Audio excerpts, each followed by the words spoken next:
কোরআনটা পড়বেন ফজরের পরে সূরা ইয়াসিন, জোহরের নামাজের পরে সূরাতুর রহমান তেলাওয়াত করবেন, আসরের নামাজের পরে আম্মা ইয়াতাসাআলুন, মাগরিবের নামাজের পরে সূরা ওয়াকিয়া তেলাওয়াত করবেন, এশার নামাজের পরে সূরা মুলুক তেলাওয়াত করবেন। আপনার ঘর ফেরেশতারা পাহারা দিবে, আপনার ঘরে কোনোদিন চোর ডাকাত আসবে না, আপনার স্বামীর কামাই রুজিতে কোনোদিন অভাব লাগবে না। সূরা ইয়াসিনটা পড়া ভুলিয়েন না রে আম্মা জান। কপাল খারাপ, দুনিয়ার সব কিছুই শিখলেন, কোরআন পড়া শিখলেন না। আমি ছোটবেলার থেকে বলতেছিলাম, ভুলে গেছিলাম, আম্মা জান আমাদের গজল শিখাইতেন, আম্মা জান আমাদের কোরআন পড়া শিখাইছেন। ও পর্দার আড়ালের আম্মা জান, কেন কোরআন শিখলেন না রে মা? কোরআনের মতো আর এত মধুর তেলাওয়াত কই পাইবেন?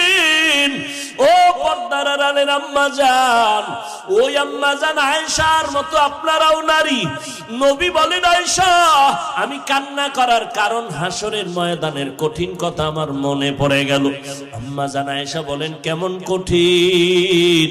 নবী বলতেছেন, আয়েশা এই জমিনটা হবে কিয়ামতের মাঠ, হাসরের ময়দানে সমস্ত নারী পুরুষ উলঙ্গ আল্লাহর আদালতে দাঁড়াবে। আল্লাহ পাক গরম মেজাজ নিয়ে কুদরতের আওয়াজ দিয়া বলবেন, লিমানিল মুলকুল ইয়াউম। আল্লাহ পাকের কুদরতের রাগান্বিত বড় আওয়াজে হাসরের ময়দানটা কেঁপে উঠবে। অপরদিকে সূর্যের গরম, আল্লাহ বলবে সূর্য যত তাপ আছে জমিনে ছেড়ে দাও। অন্যদিকে জাহান্নামের আওয়াজ, জাহান্নামের আওয়াজে হাসরের মাঠ থরথর করে কেঁপে উঠবে।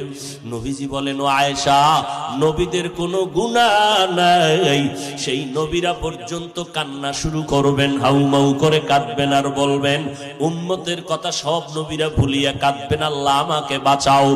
আদম নবী কান্না শুরু করবেন, আল্লাহ আমারে বাঁচাও। মুসা নবী কান্না করবেন, আল বলবেন, আল্লাহ আমারে বাঁচাও। সূর্যের গরম সহ্য করা যায় না, জাহান্নামের আওয়াজ কানের মধ্যে নেওয়া যায় না। এমন এক কঠিন পরিস্থিতির মধ্যে ইব্রাহিম নবী কাঁদবেন আর বলবেন, আল্লাহ আমারে বাঁচাও। একজন নবী ও উম্মতের কথা কেউ স্মরণ করবেন না। আম্মা জান আয়েশা বলেন, নবী তখন আপনি তো দু জাহানের সরদার, রহমতের নবী, আপনি তখন কি করবেন?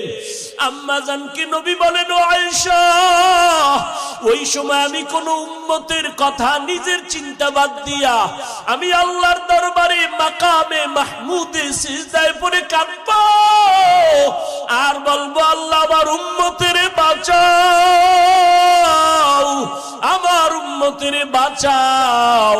আমি একবারও আমাকে বাঁচানোর কথা বলবো না, আমি আমার মেয়েকে বাঁচাও বলবো না, আমি আমার স্ত্রীকে বাঁচাও বলবো না, আমি বলবো, আল্লাহ আমার উম্মতের বাঁচাও।